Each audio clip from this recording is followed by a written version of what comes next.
bienvenidos. Nos encontramos nuevamente aquí en AMC Interview. El día de hoy estamos en la Academia Ostinato.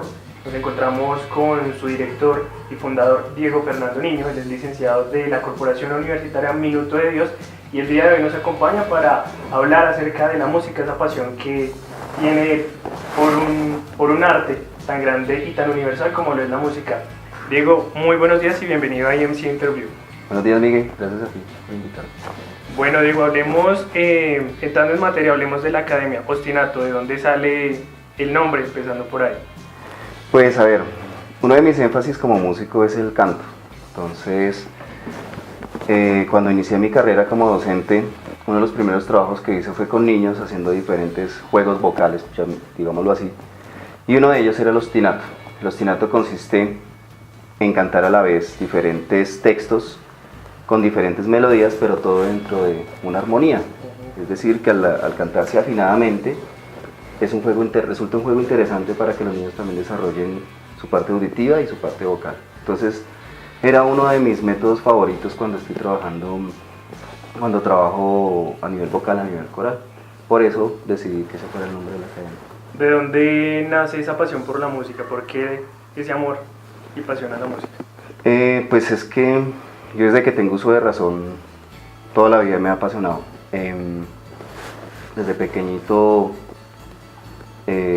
siempre me encantó cantar, tocar instrumentos, veía una flauta, veía una guitarra y siempre quería hacer algo con ella, quería explorar.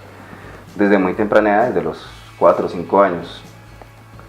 Ya después, más o menos a eso de los 10 años, ya por medio de mi parroquia, empecé a cantar y a tocar en misas. Ahí como que descubrí que definitivamente era algo que me apasionaba demasiado y que quería ya convertir eso como en un proyecto de vida. Al punto en que cuando salí de bachillerato, pues decidí poner todo mi esfuerzo para poder estudiar la carrera de música, que posteriormente me fui enamorando también de la educación, por eso también hice una licenciatura. Bueno, Diego, retomando con la Academia Ostinato, ¿ya cuánto pues lleva en funcionamiento usted como fundador pues esta academia? ¿Cómo ha sido el recibimiento por parte de la gente y del entorno donde usted vive? Ya en diciembre cumplo 2 años. Inicialmente pues la idea en esta sede era como de paso, por decirlo así, y después ponerla ya un poco más grande en otro lugar. Pero pues se fue convirtiendo en algo, como en un trabajo, digámoslo así, casi que social, algo muy favorable para los niños, sobre todo los niños, han sido los que más acogida, los que más han llegado a la academia como tal. Entonces se ha prestado el servicio de que los niños puedan venir en cualquier momento a estudiar, a ensayar, siempre las puertas están acá abiertas. Entonces a la comunidad le ha gustado mucho eso, le ha interesado mucho. Se hacen conciertos semestralmente, eso también gusta muchísimo, y lo que más interesante resulta es que el fin de cada uno de esos conciertos es un fin social. Se recaudan mercados, se recaudan regalos para niños en condiciones vulnerables y se hace un trabajo social también muy interesante. Entonces la acogida ha sido totalmente positiva.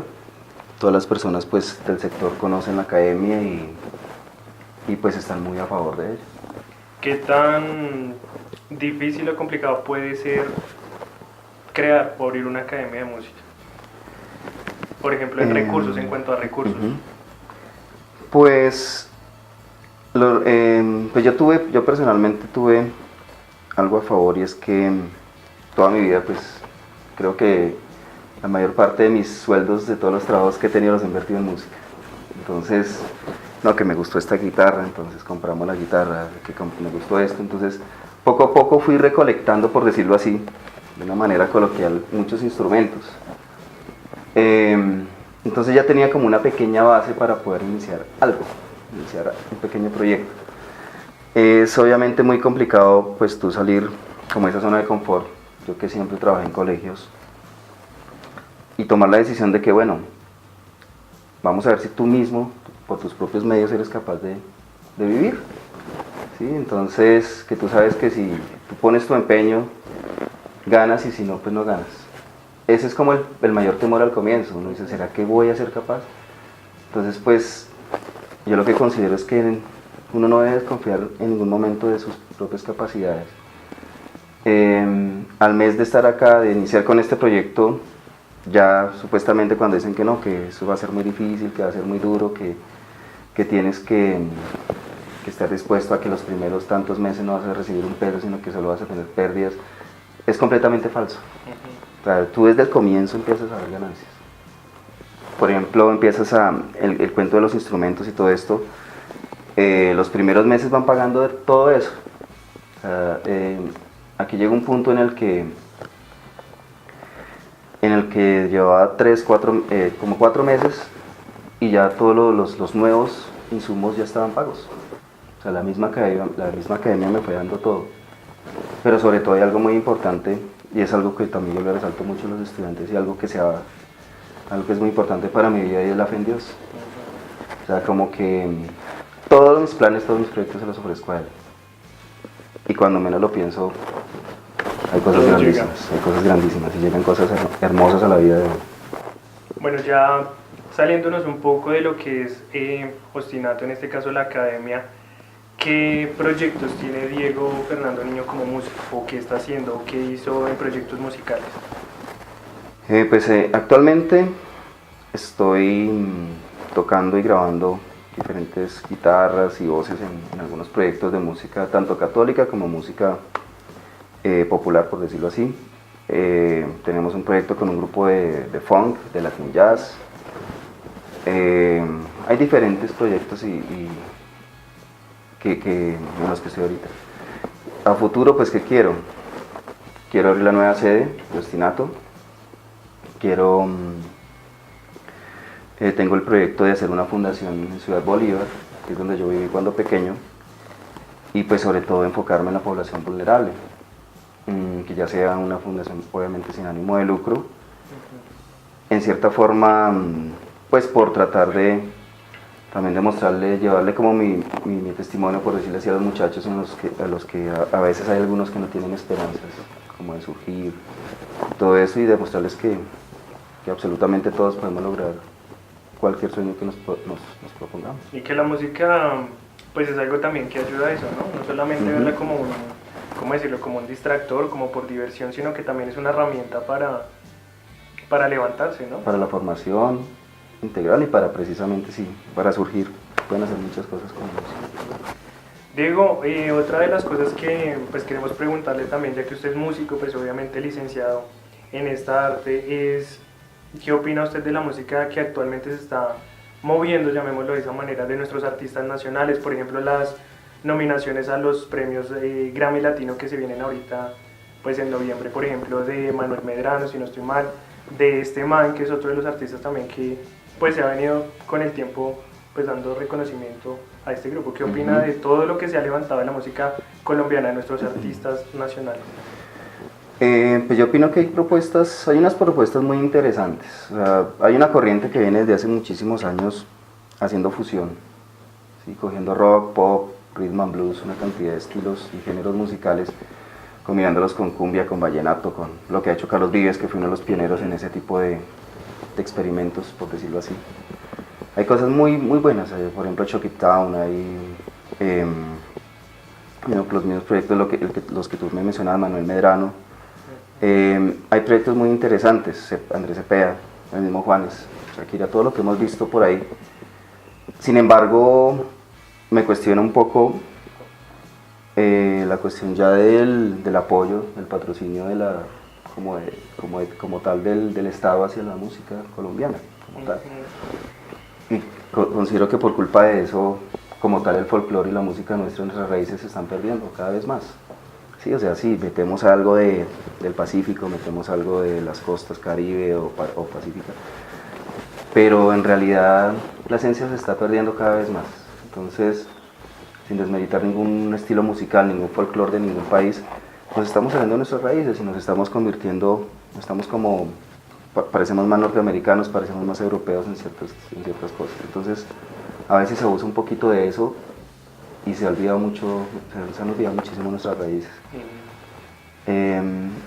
Y desafortunadamente también por esa falta de patrocinio, por esa falta de apoyo, mucho músico hace lo que vende, lo comercial, y desafortunadamente hay muchas cosas que venden, pero no son buenas musicalmente hablando. ¿Sí? Entonces, por eso hay los mejores músicos que tiene este país, desafortunadamente no los conoce nadie. Sí, entonces, eso de pronto es algo, sería como lo único que a mí me cuestiona un poco, pero que hay talento y hay una cantidad de futuro musical acá, eso es inmenso, aquí hay un talento impresionante. Nosotros combinamos el talento, el virtuosismo con la sangre latina, o sea, es algo que vende demasiado y que si creyéramos un poco más en nosotros mismos, te aseguro que Colombia estaría en un lugar muy, muy, muy alto a nivel musical en el mundo. O sea que se podría decir que, porque pues a eso iba mi otra pregunta, ¿qué era eso que le faltaba a los artistas o mejor a la música nacional para competir, por ejemplo, con artistas internacionales? Entonces no sé si sea el mismo punto o haya otra cosa. Sí, más o menos es eso. Más o menos es creer en nosotros mismos, creer en la riqueza de nuestra música, en la riqueza del músico latinoamericano, del músico colombiano. Nosotros tenemos sangre europea, tenemos sangre africana, entonces tenemos lo estilizado de la música clásica, tenemos de las músicas folclóricas de Europa, pero tenemos también esa fuerza, esa pasión que tiene el africano, y como tal nosotros, o sea, somos precisamente desde el mestizaje y todo eso, tenemos todo eso en nuestra sangre, y todo eso nos podría convertir o nos ha convertido en unos artistas espectaculares. O sea que podríamos decir que sí estaría bien, pero a la vez no tomar como influencias internacionales de los artistas internacionales, o por ejemplo hablábamos, o lo decía usted, de Shock Keep Town, que ellos manejan ya un estilo pues ahorita algo un poco más comercial, pero no deja sus raíces, como la marimba de Chonta, por ejemplo, siempre se va a escuchar en sus discos. Pues sí, o sea, se rescatan las raíces, pero de todas maneras sí, yo lo que diría es que no, más bien no coger un poco de lo internacional, sino no abusar tal vez de eso. Sí, tal vez lo empezamos a transformar y a fusionar tanto que se sale ya del contexto en el que se estaba planeando todo. ¿Sí? Entonces, obviamente, nosotros, o sea, de hecho, como te digo, somos una combinación de una cantidad de razas y de costumbres y de culturas, pero precisamente debemos retomar, o sea, precisamente nosotros tenemos que coger de todo el mundo algo, o sea, somos influencia de todo. Las guitarras acá llegaron gracias a los españoles, aquí la percusión llegó gracias a los africanos, los instrumentos de cuerda frotada, ese tipo de cosas que vienen desde el antiguo Egipto, de Grecia, hasta llegar por los españoles, o sea, por los españoles y por todos los países europeos, o sea, somos una mezcla y una influencia de todo, ¿sí? Sin embargo, cuando se empezó a formar ya el folclore como tal colombiano, se hicieron cosas que son absolutamente hermosas, que casi nadie conoce. O sea, ahorita muchos jóvenes no tienen ni la menor idea de qué es un torbellino, qué es un pasillo, qué es una guabina, qué es un bambuco. Y de pronto lo conocen porque, no sé, Juanes tocó una canción de pop en lo que metió algo que sonaba un medio bambuco ahí raro, pero pues obviamente eso no es bambuco. ¿Sí? Entonces, la cuestión es, sigo insistiendo, de pronto no abusar tanto de eso, que sí siempre se tendrá que tomar una influencia de folclore internacional, claro que sí, siempre, porque de hecho de ahí viene todo. O sea, por ejemplo, si miramos dónde sale el vallenato, que el vallenato inicialmente se tocaba con una caja, con una guitarra y cante, y una güiro, una guacharaca, lo que tuviera, así fuera una peinilla. Y lo de los acordeones fue un accidente. O sea, si no hay una embarcación europea que viene por acá y el barco bota al mar una cantidad de acordeones que venían de Alemania, entonces nunca hubiera llegado un tipo que, uy, venga, ¿esto qué es? Está como interesante. Y de ahí nace el acordeón vallenato. Entonces mira que todo se lo debemos a los demás países. Pero ya que se hizo algo, se asentó una música folclórica, pues de pronto no llenarla de tanto contenido extranjero también. Internacional. Diego, retomando nuevamente ya lo que es la Academia Ostinato, ¿no? Pues otra vez, ¿cuál es esa parte, bueno, primordial, no sé si llamarlo de esa manera, que se maneja acá? Como el énfasis, me Sí, el preguntas. énfasis. Aquí sobre todo, pues como te decía, en algún momento, aquí todo el mundo sabe que aquí el jefe supremo es Dios. Eso es lo primero que yo tengo claro. Y que se lo hago ver claro como a los niños también. Pues hablo mucho de los niños porque tal vez es la mayoría de estudiantes que hay acá, ¿no? Porque también tengo adolescentes, tengo profesionales ya entre los 20 y 30 años, tengo ya personas mayores, incluso papás de estudiantes que después se animan y resultan estudiando también. Tengo hasta una persona a la tercera edad, o sea, hay cosas muy bonitas, hay una población muy bonita. Entonces casi siempre pues me refiero a los niños porque pues primero son la mayoría y segundo pues creo que ahí es donde más hay que tener cuidado con las bases, ¿no? Entonces, primero, como ese principio cristiano, por decirlo así,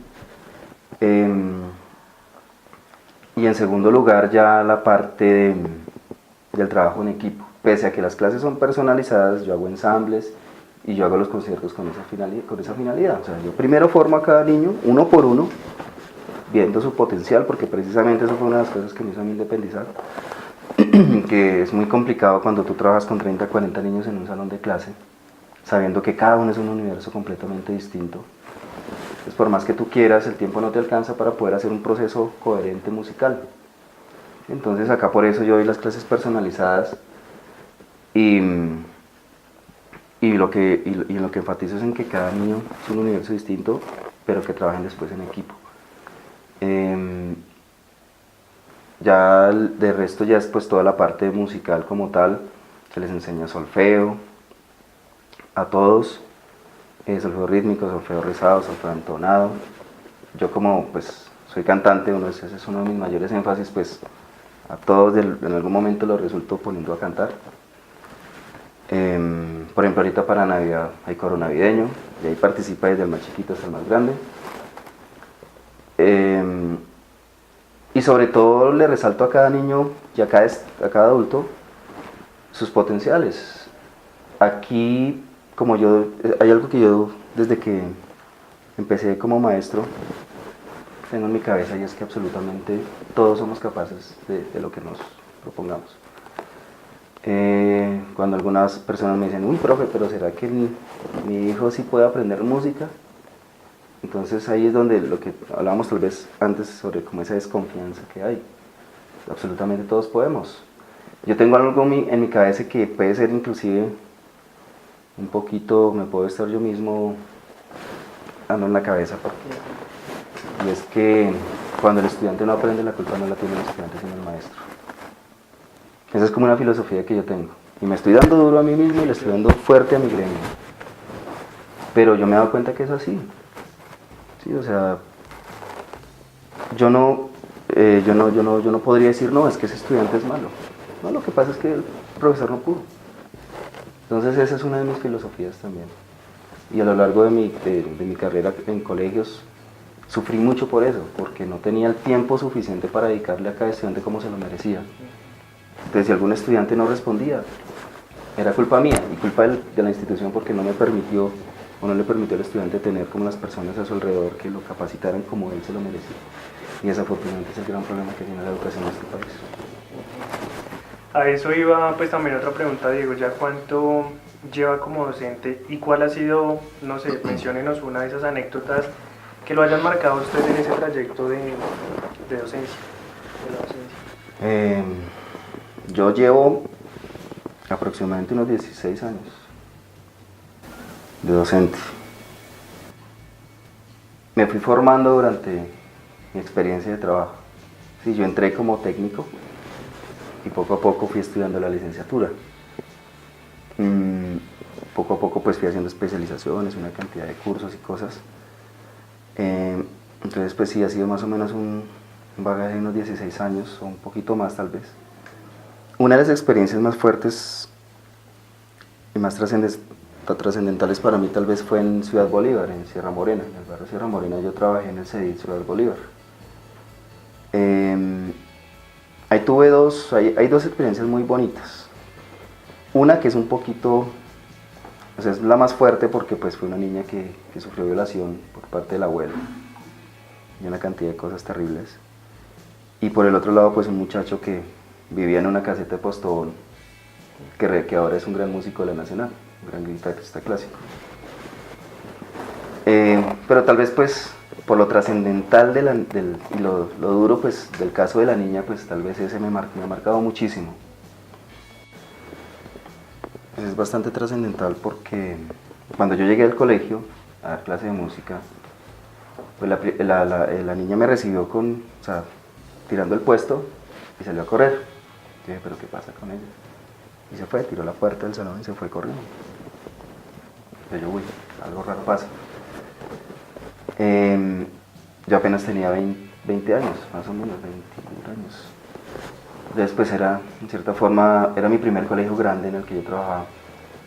Entonces, pues yo como que todavía no tenía muy claro qué hacer. Entonces, pues bueno, dejé así, siguiente clase, la misma situación. Hasta que un día, pues haciendo un acompañamiento en un descanso, escuché a alguien que tocaba una flauta por ahí. Y no sé quién era el que toca la flauta, y lo tocaba muy bien. Y la niña, y era la niña.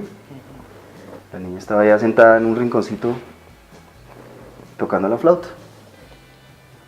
Yo obviamente pues no me acerqué a ella pues por no incomodarla, pero me di cuenta que ahí había un talento musical y que yo tenía la obligación de hacer algo por ella.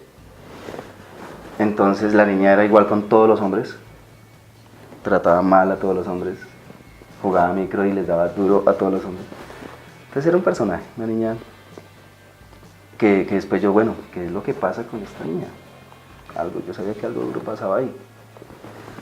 Era muy grosera, era muy brusca, entonces la niña estaba en grado 8º.